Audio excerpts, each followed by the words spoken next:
Hello students, welcome to yet another session of management accounting. In today's new session, we are going to discuss about the advantages or importance of management accounting.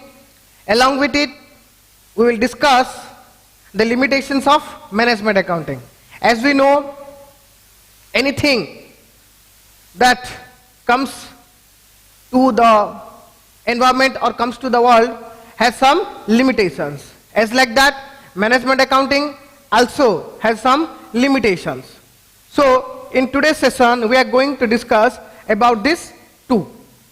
So let us recap the last session. In the last sessions, we have already discussed about in a detailed manner about the management accounting, its invention, the nature, feature, the objectives, function, and the role of management accountant, along with the different scope of management accounting. How far it is applicable to which and which sector in the management or which departmental activity. So we can see that management accounting is such a term, it's such a system, or such a dynamic branch of accounting which deals with all our financial accounting, cost accounting, in all the management matters. Whenever management, the team of management is going to take a decision, is going to formulate a policy, is going to make plan for any innovation, expansion, diversification, growth, clear, or addition of new product, deletion of old product. Likewise, any important decision taken by management by consulting the management accounting and the management accountant, and depending upon their strategic reports, analysis, interpreted data according to external factors, internal factors. Clear? So we can say that's why we say that management accountant or management accounting is the assistant of management, means the team of management, the head of the organization. Okay, so let us discuss what are the various advantages. Advantages मतलब the जो कि उसका है क्या merits हैं, ठीक है, मतलब उसमें क्या क्या क्वालिटीज हैं. गुड क्वालिटी तो हम पढ़ चुके हैं, जिसमें कि क्वालिटी मतलब कुछ अच्छा होता है, कुछ खराब होता है. जो अच्छा होता है उसको हम एडवांटेज बोलते हैं, और जो खराब क्वालिटी होता है उसको हम डिसएडवांटेज मतलब लिमिटेशंस बोलते हैं, है कि नहीं. डिसएडवांटेज वो तो वर्ड अभी यूज नहीं होता है, हम यूज करते हैं प्रॉस एंड कॉन्स. आपने सुना होगा प्रॉस एंड कॉन्स. प्रॉस मतलब एडवांटेज, ओके, एंड कॉन्स मतलब लिमिटेशंस, ठीक है. ये जो डिसएडवांटेज वो नाम हम यूज नहीं करते, क्योंकि डिसएडवांटेज नहीं है, कुछ लिमिटेशंस है, मतलब कुछ खराबी है, उसको हम फिर अदर वे में उसको डेवलप कर सकते हैं, ठीक है. सो ये आप अच्छे से सुने होंगे, ये जो वर्ड है pros and cons.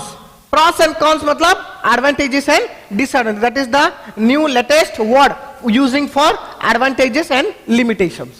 Clear? So जो quality तो हमें पता है management accounting का definitely. Clear? We have already discussed all the qualities of management accounting. Clear?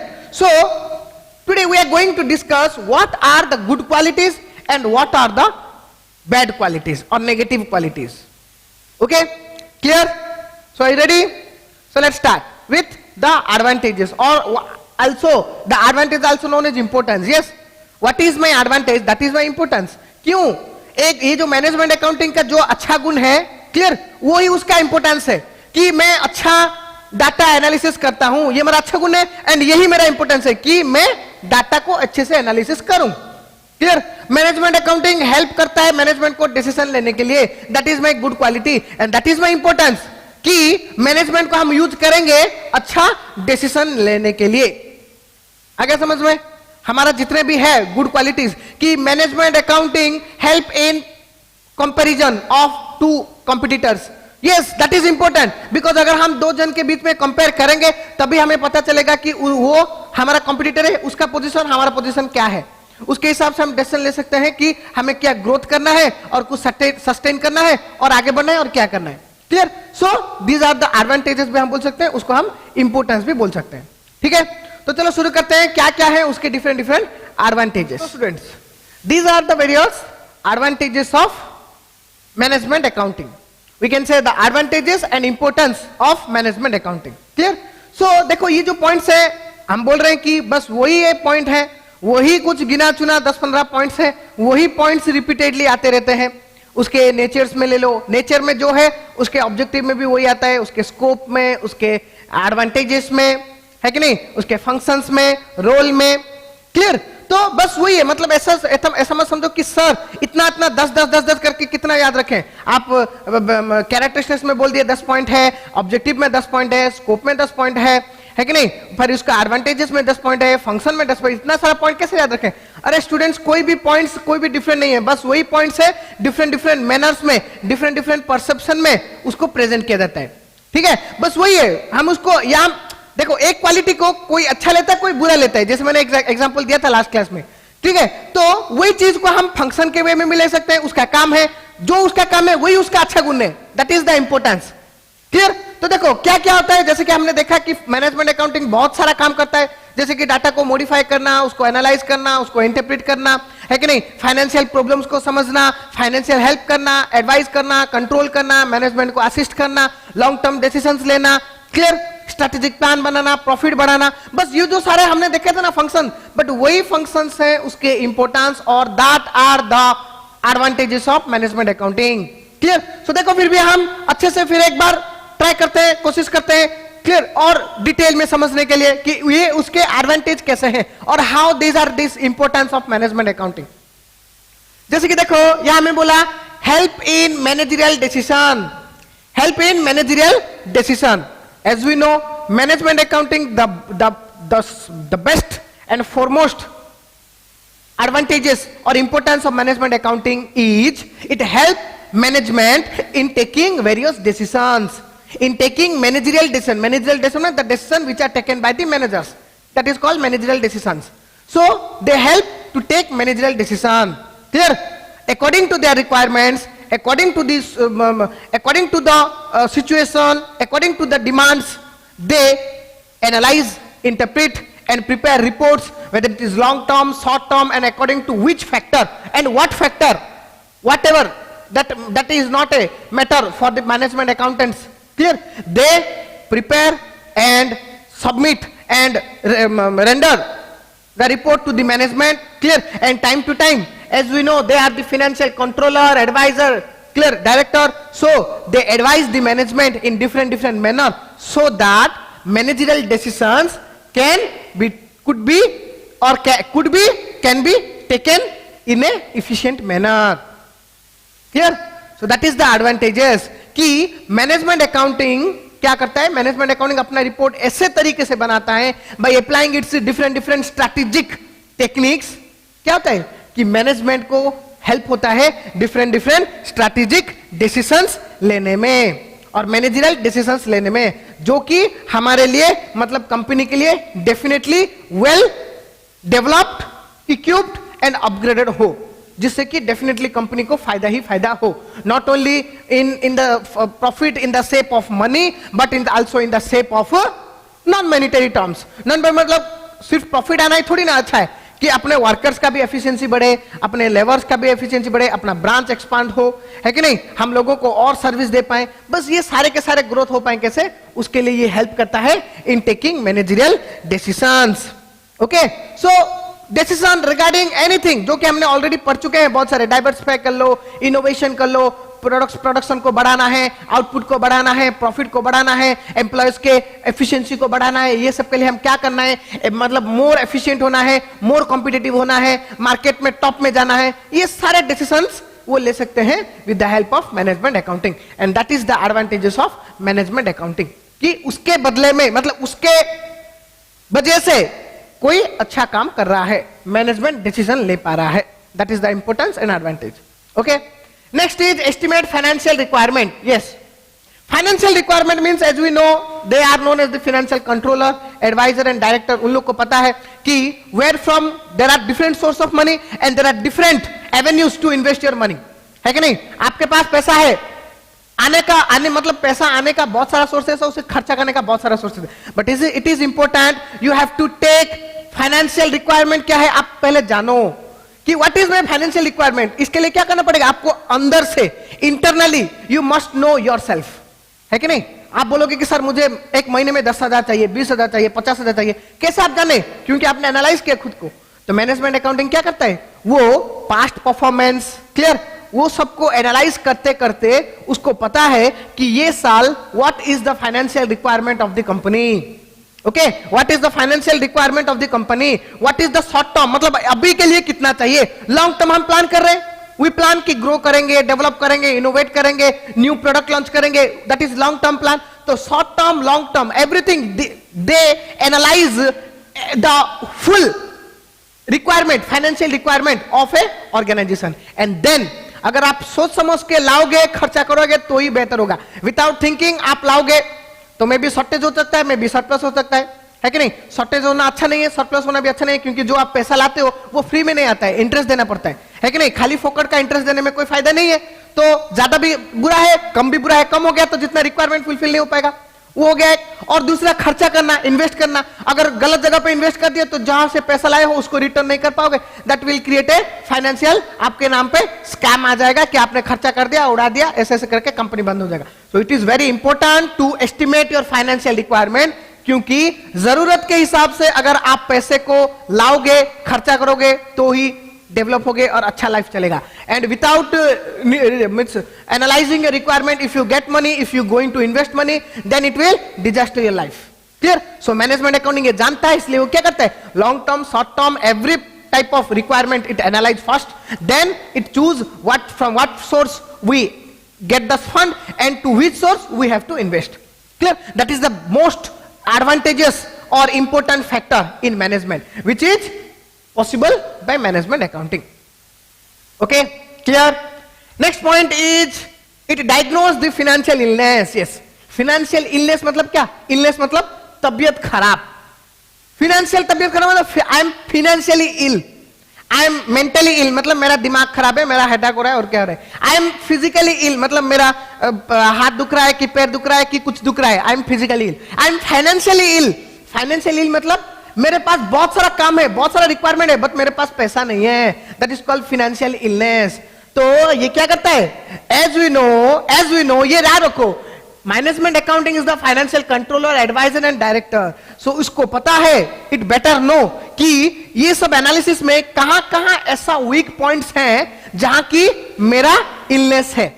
Her point में तो नहीं है, जैसे कि देखो कोई मतलब मेरा प्रॉफिट अच्छा नहीं हो रहा है, रेवेन्यू अच्छा नहीं हो रहा है, सेल्स अच्छा नहीं हो रहा है, मेरा जो एसेट्स इधर उधर सारे हो गए हैं, मतलब मैनेजर अपने घर पे लेके चले गए, एम्प्लॉइज अपने अपने पर्सनल वे में खर्चा कर रहे हैं, है कि नहीं। तो ये क्या करता है, short term, long term, clear, every kind of illness को ये एनालाइज करता है, इसको डायग्नोस करता है। डायग्नोस करना मतलब क्या, जानना, पहचानना, उसके बारे में डिटेल निकालना कि ये जो बीमारी है क्या। आपको पता है डायग्नोस हम यूज करते हैं मेडिकल टर्म में, उसका मतलब क्या है, हम जाते हैं डायग्नोस करने के लिए। उसका मतलब क्या है कि आपको जो बाहर से दिखाई नहीं देता है उसको क्या कर रहे हैं, एक्सरे लगा के आपके अंदर के मतलब अंदर झांकते हैं कि है क्या। ठीक है, इधर ले लो, हम जो बोलते हैं कि एंडोस्कोप करते हैं और नहीं तो एक्सरे, ऐसा करके आपके अंदर से जो भी है बीमारी उसको जानते हैं, पहचानते हैं, फिर उसके बाद एग्जैक्टली हम उसके लिए एक प्रॉपर मेडिसिन दे सकते हैं। वैसे हाइपोथेटिकली अगर डिसीजन देंगे तो कोई फायदा नहीं है। तो ये क्या करता है, डायग्नोस करता है what is the proper actual illness in the management, illness in the organisation, कहां पे एक्चुअली मुझे मतलब एफर्ट देना है। ऐसा नहीं कि चलो हर जगह पे दे दो, कहीं ना कहीं से रिजल्ट आ जाएगा, नहीं, इतना टाइम नहीं है और इतना इरेस्पॉन्सिबल भी नहीं है मैनेजमेंट अकाउंटिंग, बहुत इरेस्पॉन्सिबल जो है वो ऐसा हाइपोथेटिकली काम नहीं करते, वो वेरी प्रीशियसली एंड टाइमली एंड उनके एफर्ट्स को, पैसे को, टाइम का उनके पास वैल्यू है, वो एग्जैक्टली खर्चा करते हैं। तो ये क्या करते हैं, पहले डायग्नोस करता है, फिर उसके बाद इलनेस को पता करता है, एंड देन ये क्या करता है, अकॉर्डिंग टू डिसीजन लेता है। जैसे कि बहुत सारे टेक्निकल टर्म्स है, अभी मैं टेक्निकल टर्म यूज नहीं कर रहा हूं, जब हम प्रॉब्लम पार्ट में जाएंगे तभी हम टेक्निकल टर्म्स यूज करेंगे।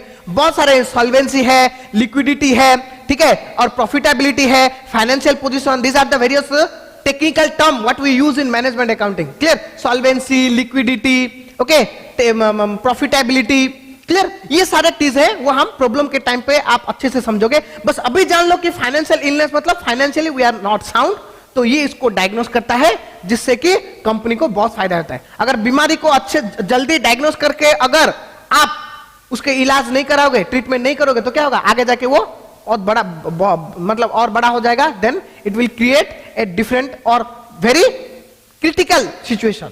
तो इसलिए क्या, छोटा छोटा को भी डायग्नोस करो, सॉल्व कर लो, मतलब पूरा फिट रहोगे तो कभी भी कोई टेंशन नहीं है, बट बीमार रहेगा तो हर वक्त टेंशन रहेगा। Clear? So diagnose the financial illness. Clear?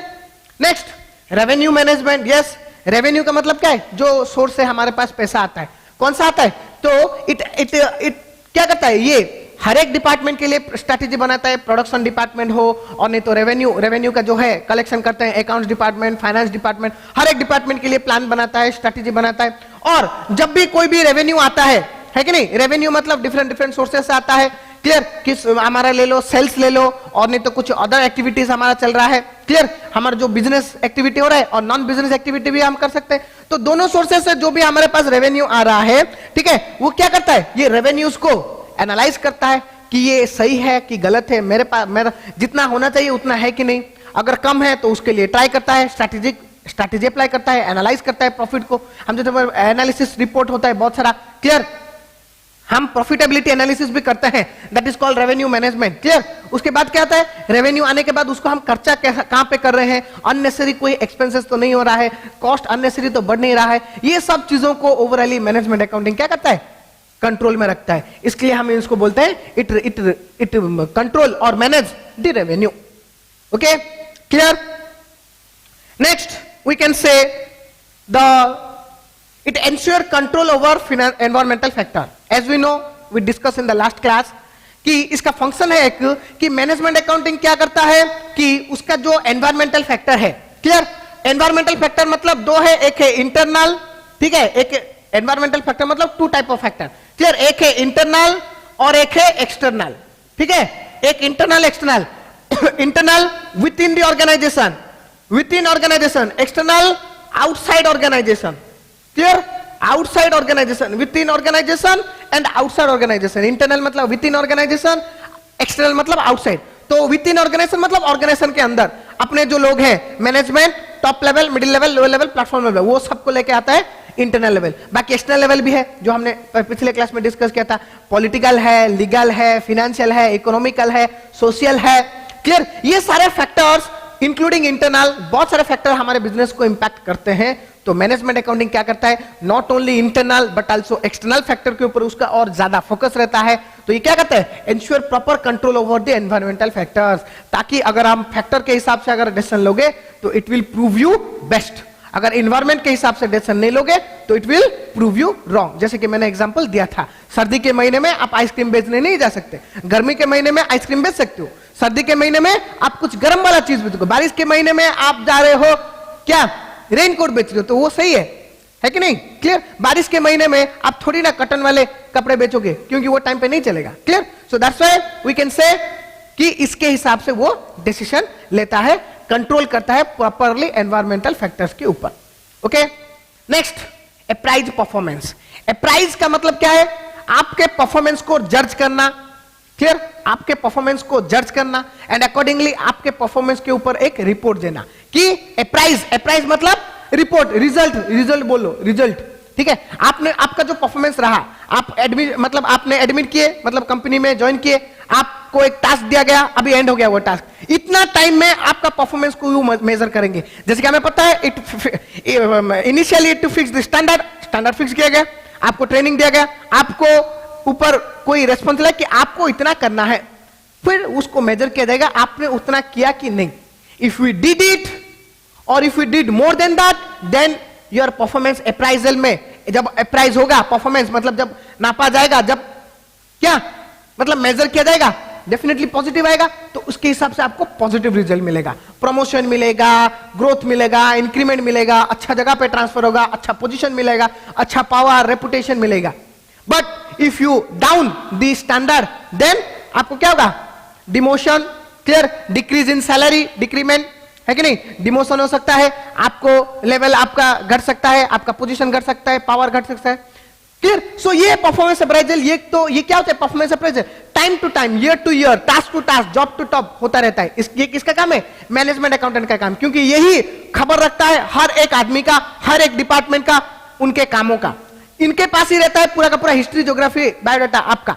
तो ये क्या करता है, इसके हिसाब से पूरा का पूरा परफॉर्मेंस अप्राइज करता है, जिसके वजह से हमारा प्रॉफिट ले लो, सेल्स ले लो, रेवेन्यू ले लो, एक्सपेंसेस ले लो, फाइनेंशियल पोजीशन ले लो, एसेट्स, लायबिलिटी, डेप्ट, इक्विटी, क्रेडिटर, डेप्टर, सबका इंफॉर्मेशन है और ये सबका अप्राइज निकलता है, परफॉर्मेंस अप्राइज करता है, जिसके हिसाब से हम प्रॉपर डिसीजन लेके वो चीजों को कंट्रोल कर सकते हैं। That is another benefit.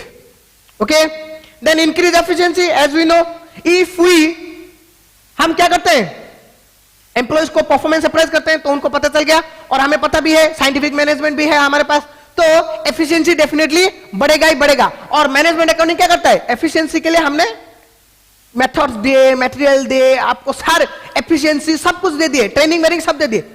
फिर भी अगर आपका काम अच्छा नहीं हो रहा है तो आप निकल जाओ, आप निकल दिए गए। बट आप निकलने के लिए आप कोशिश करोगे कि कैसे मुझे ना निकाले, इसके लिए आप क्या करोगे, मेंटेन करोगे वो स्टैंडर्ड को। वो स्टैंडर्ड मेंटेन करते करते आपका लेवल ऑटोमेटिकली बढ़ जाएगा and it will definitely increase your efficiency because of performance appraisal. It increase efficiency, it help in increase efficiency, क्योंकि efficiency increase करने के लिए performance appraise बहुत जरूरी है कि नहीं। सोचो कि मैं आज आपको एक टास्क दूं, 5 प्रॉब्लम करने के लिए बोलूं, आपने 5 कर दिया, फिर कल 5 ऐसा करते करते जब मैं 5 से बोलूंगा ना, आप 5 बोलूंगा, आप 6 करके लाओगे, 7 करके लाओगे। That is called increase in efficiency. But अगर मैं आज आपको बोलूंगा 5 करो, मैं कल उसको नहीं देखूंगा, चेक नहीं करूंगा आपके नोट्स को, फिर परसों मैं बोलूंगा 5 करो, नहीं चेक करूंगा, फिर बोलूंगा करो, चेक नहीं करूंगा, तो क्या होगा, आप सोचोगे सर खाली बोलते हैं करो करो, कुछ नहीं दिखते हैं, तो कोई फायदा नहीं करने का, चलो नहीं करते। फिर एक बार जब मैं ट्राई करूंगा देखने के लिए, तब भी अच्छा स्टूडेंट भी 1-2 करके वो थक गया होगा, हाँ सर तो नहीं देखते हैं, कुछ फायदा नहीं है कि नहीं। So it decrease efficiency.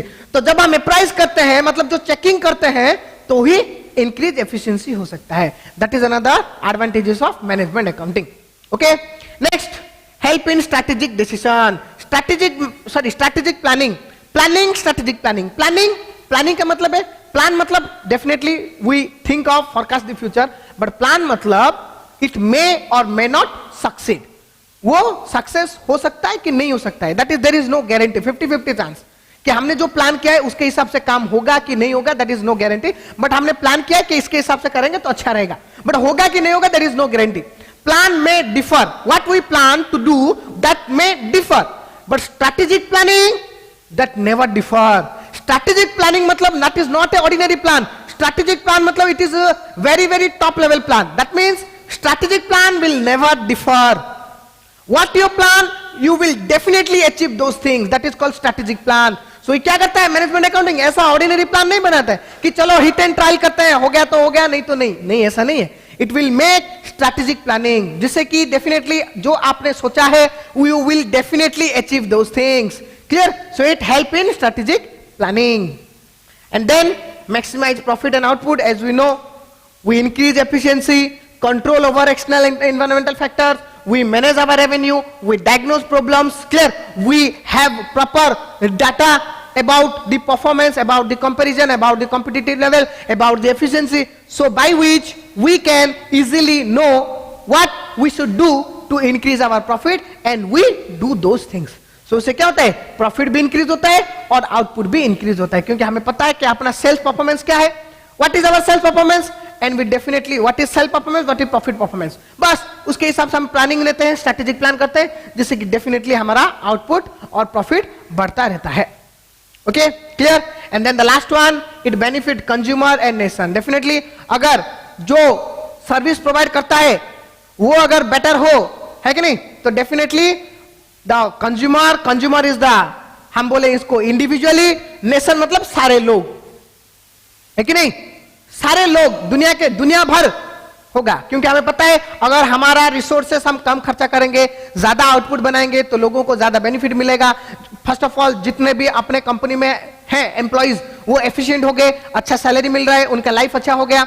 ठीक, फिर हम जो प्रोडक्ट बेच रहे हैं बाहर वाले को, उन लोगों को अच्छा प्रोडक्ट मिला, उनका भी लाइफ सेटिस्फाई हो गया, है कि नहीं। गवर्नमेंट को भी अच्छा टैक्स मिला, क्योंकि हमारे पास ज्यादा प्रॉफिट है, अच्छा प्रॉफिट हुआ, अच्छा पोजीशन है, हम भी ग्रो किए, लोग भी ग्रो किए, हमारे एम्प्लॉयज भी ग्रो किए, तो अल्टीमेटली हमारा टैक्स भी अच्छा गया और गवर्नमेंट भी ग्रो किया। गवर्नमेंट मतलब लोगों का भी डेवलप हुआ। So ultimately it benefit both the consumer and the whole nation, है कि नहीं। क्योंकि अगर जो काम करता है, service provider, if the service provider is in a good position, then the ultimate consumer और द नेशन, मतलब whole nation, whole consumer, consumer मतलब इंडिविजुअल, नेशन मतलब टोटल, सबको बेनिफिट मिलेगा, है कि नहीं। फॉर एग्जांपल सोचो कि आपको आपके घर से स्टेशन जाना है, आपके घर से स्टेशन का डिस्टेंस है 2 किलोमीटर, ठीक है, आपको ट्रेन पकड़ना है, मतलब लेट हो गया है, ठीक है, आप क्या करोगे, एक रिक्शा लोगे और नहीं तो कोई ऑटो लोगे, है कि नहीं, क्या लोगे, डेफिनेटली ऑटो लोगे, है कि नहीं, ऑटो रिक्शा। क्यों, क्योंकि आपको पता है मेरे पास कम टाइम है, और ऑटो रिक्शा मतलब घर से लेके जाएगा विदाउट एनी टेंशन, है कि नहीं, दैट टू बी कोई अगर मतलब सिंपल रूट है, मतलब कोई डायरेक्ट शॉर्टकट विदाउट रस, है कि नहीं, क्लियर। कि सोचो वो टाइम पे आप थोड़ी ना रिक्शा चूज करोगे, नहीं, क्योंकि आपके पास कम टाइम है, बट आपके पास अगर ज्यादा टाइम है तो आप रिक्शा चूज करोगे। चलो थोड़ा थोड़ा घूम घूम के जाते हैं, अच्छा साइड सीन हो जाएगा, मतलब ऐसा वो धीरे धीरे जाता रहेगा, ऐसा जाते जाते ऐसा साइड देखते क्या, मतलब अपना एंजॉयमेंट भी हो जाएगा, थोड़ा साइड सीन हो जाएगा कि क्या कहीं पे क्या हो रहा है, क्या है डेवलपमेंट, ये सब भी हम देख सकते हैं, है कि नहीं। और सोचो जब रिक्शा भी आप चूज करोगे, कम टाइम भी है, सोचो कि आपकी जगह पे ऑटो रिक्शा नहीं है, रिक्शा ही है, तो रिक्शा भी है तो आप चूज करोगे क्या, देखो एक रिक्शा वाला है जो कि एक बूढ़ा है, और एक रिक्शा वाला है जो कि पूरा हट्टा कट्टा नौजवान स्ट्रेंथन है वाला, तो आप किसको चूज करोगे, डेफिनेटली स्ट्रेंथ वाले को, क्योंकि उसका परफॉर्मेंस अच्छा रहेगा, वो स्पीड से आपको लेके जाएगा, क्लियर, उसको खींचने में इतना तकलीफ नहीं होगा, बट जो बूढ़ा है उसको थोड़ा तकलीफ होगा, है कि नहीं, वो धीरे धीरे लेकर जाएगा, आप वो एफोर्ड नहीं कर सकते। So it means if when the service provider जो कंट्रोल करता है आपको, वो अगर बेहतरीन है तो आपको रिजल्ट भी बेहतरीन मिलेगा, clear. So management accounting is a हट्टा कट्टा स्ट्रेंथन सिस्टम, सो इसके हिसाब से पूरे मैनेजमेंट को, एम्प्लॉइज को, कस्टमर्स को, गवर्नमेंट को, सबको फायदा होता है, clear. So these are the advantages and importance of management accounting, okay, clear, आगे समझ में। Now let us discuss what are the limitations, कि क्या क्या खराब गुण है मैनेजमेंट अकाउंटिंग के पास। देखो these are the various limitations of management accounting, ठीक है, तो वो जो लिमिटेशंस क्या है वो लिमिटेशन जिसके वजह से हमें पता है कि मैंने, जैसे कि हमें पता है कि सबका कोई कोई लिमिटेशन होता है, वैसे मैनेजमेंट अकाउंटिंग का भी कुछ कुछ लिमिटेशंस हैं, कुछ कुछ कॉन्स हैं, क्लियर। क्या है वो, देखो जैसे कि it provide information no decision, as we know management accounting और मैनेजमेंट अकाउंटेंट जो हैंडल करता है बस सेम है, ठीक है। So management accounting is the assistant of management, the head of the department और head of the organisation, clear. So इसके साथ ये ओनली इट प्रोवाइड इंफॉर्मेशन, मतलब सारा का सारा काम करता ये है, क्लियर, बट क्रेडिट नहीं मिलता है, क्यों, क्योंकि डिसीजन ये नहीं ले सकता। Every information provided by management accounting to the management for taking various decision, but management accounting could not take any decision by itself, वो अपने आप कुछ भी डिसीजन नहीं ले सकता। तो क्या फायदा हुआ इतना सारा काम करने, मतलब एफर्ट डाला आपने और क्रेडिट मिल गया किसी और को, दैट इज योर लिमिटेशन, क्योंकि आपके पास इतना क्वालिटी नहीं है कि आपने मैंने जो किया I must get my that credit, मुझे मिलना चाहिए। अगर मुझे नहीं मिल रहा है, उसके ऊपर मैं अगर कुछ नहीं बोल रहा हूं, कुछ रेस्पॉन्ड नहीं कर रहा हूं, तो that is my limitation, I should respond, but ये कुछ रेस्पॉन्ड नहीं करता है, सारा का सारा काम करता रहता है मैनेजमेंट जो भी बोले, एवरी एनालिसिस, इंटरप्रिटेशन, रिपोर्ट बनाना, प्लान करना, स्ट्रैटेजी, कंपैरिजन सब करता रहता है और फिर सब दे देता है मैनेजमेंट को, मैनेजमेंट उनके हिसाब से डिसीजन लेता है। तो दिट इज द लिमिटेशन कि हम मैनेजमेंट अकाउंटिंग अगर एडॉप्ट कर भी लेंगे अपने ऑर्गेनाइजेशन में तो सारा काम वो करेंगे, the whole management team, the management. सोचो कि आप मैनेजमेंट अकाउंटेंट हो बट आपको क्रेडिट नहीं मिलेगा, that is your limitation, clear, आगे समझ में सब, मतलब इतना कि मतलब कोई इफेक्टिव पॉइंट नहीं है, सब इनइफेक्टिव पॉइंट है कि नहीं, सब सोचते हैं ऐसा, क्लियर। जैसे net not suitable, not a suitable और sorry not a substitute for cost accounting and management accounting. चलो हम ऐसे सोचते हैं कि सर अगर हम मैनेजमेंट अकाउंटिंग एडॉप्ट करेंगे तो हमें कॉस्ट अकाउंटिंग की जरूरत नहीं है और मैनेजमेंट अकाउंटिंग की जरूरत नहीं है, ऐसा तो नहीं है। सब्स्टिट्यूट मतलब बदलना। सोचो कि आप एक दुकान पे गए, आप बोला कि सर एक चाय दो, है कि नहीं, भाई एक चाय देना, वो बोला सर चाय नहीं, खत्म हो गया, क्लियर। आपके बोला चाय नहीं तो कॉफी दे दो, सब्स्टिट्यूट मतलब एक के बदले में दूसरा काम कर लेगा, clear, it will manage your requirement, उसको हम बोलते हैं सब्स्टिट्यूट। तो यहां पे ऐसा नहीं है कि मैनेजमेंट अकाउंटिंग अगर हम यूज करेंगे तो हमें कॉस्ट अकाउंटिंग नहीं चाहिए, फाइनेंशियल अकाउंटिंग, ऐसा तो नहीं है, क्लियर। जैसे कि देखो लास्ट वाला पॉइंट है इसके साथ, ठीक है, इसको डिपेंड कर लो कि इट इज ए डिपेंडेंट, ये इंडिपेंडेंट नहीं है, ये टोटली डिपेंड है किसके ऊपर डिपेंडेंट है, it is mostly what? It is totally dependent upon financial accounting और कॉस्ट अकाउंटिंग इंफॉर्मेशन.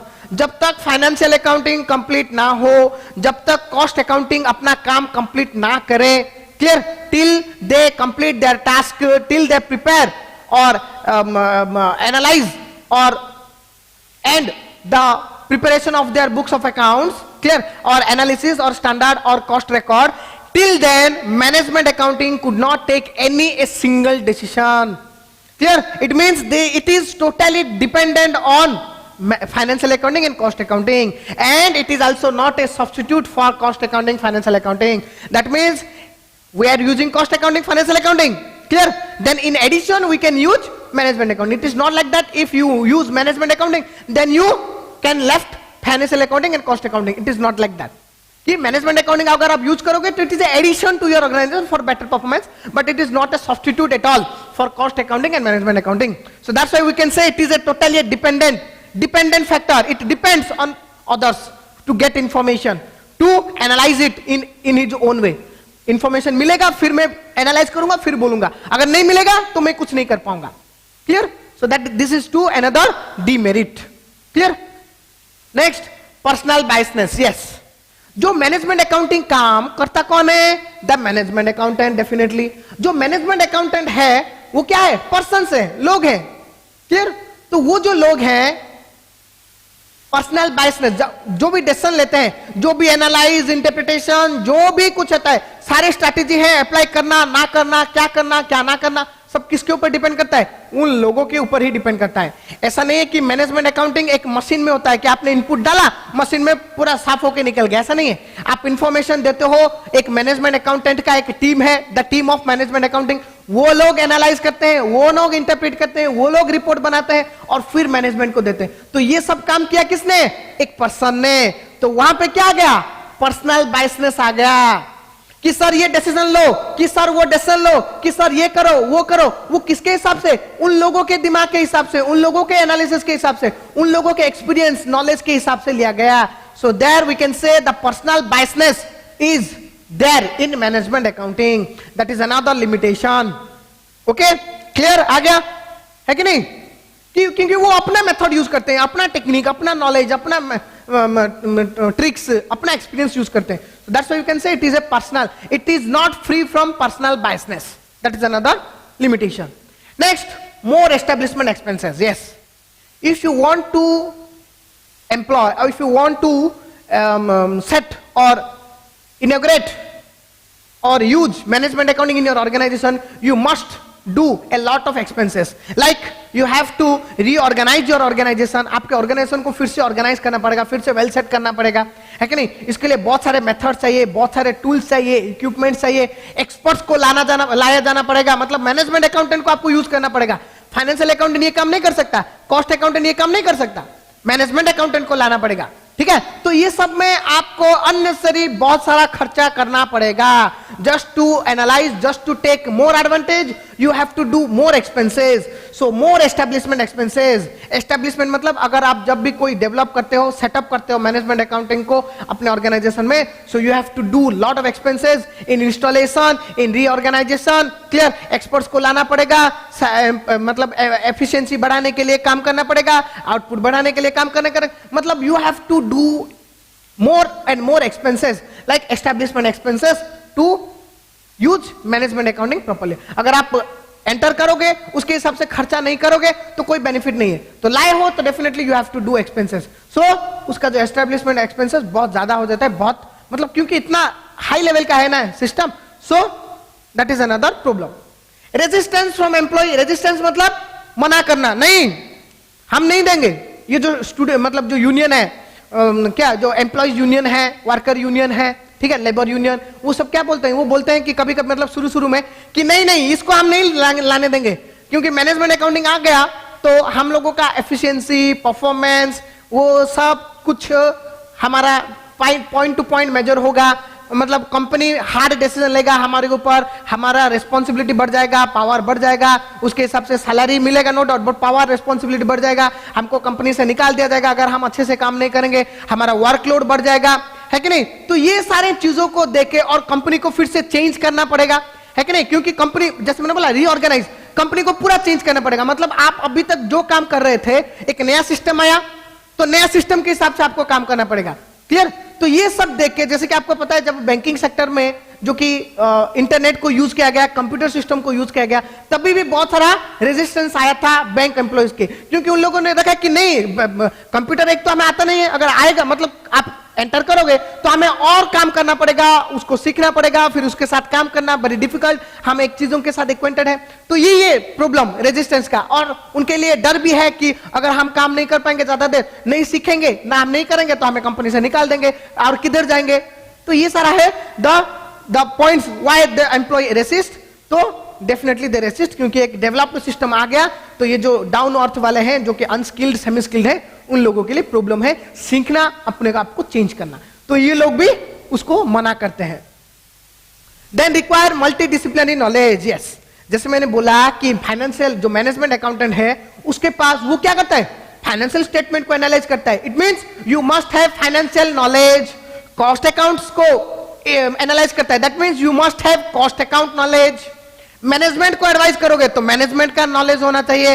फैक्टर को कंट्रोल करेंगे, इंटरनल एक्सटर्नल, मतलब एनवायरमेंटल इंफॉर्मेशन होना चाहिए, आपको मैथमेटिक्स आना चाहिए, स्टैटिस्टिक्स आना चाहिए, इकोनॉमिक्स आना चाहिए, वेल सेट क्या है ऑपरेशन के बारे में जानना चाहिए। That means you must possess a lot of knowledge to be a management accountant.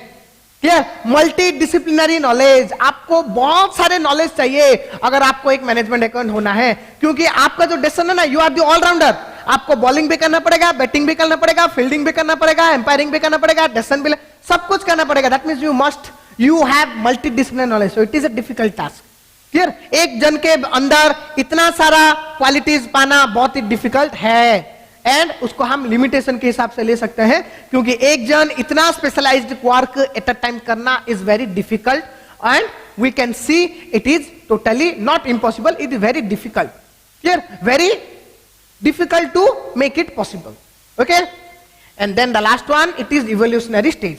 That means management accounting is yet clear, क्योंकि it is a recent development, 1950 में डेवलप हुआ।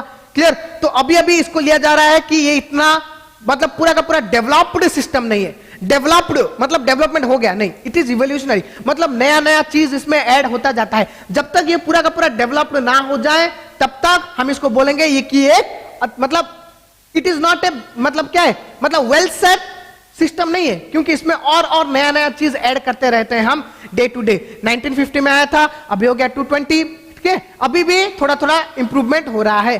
सो we can say it is in evolutionary stage. Clear? That is another limitation. Clear? So देखो, ये जो limitation है सब direct नहीं है, इनडायरेक्टली हम देखते हैं, ठीक है, जो कि सच है। क्लियर? सो मैनेजमेंट अकाउंटिंग के पास इतना लिमिटेशंस रहता है। Okay, so this is about the limitations of management accounting. Clear?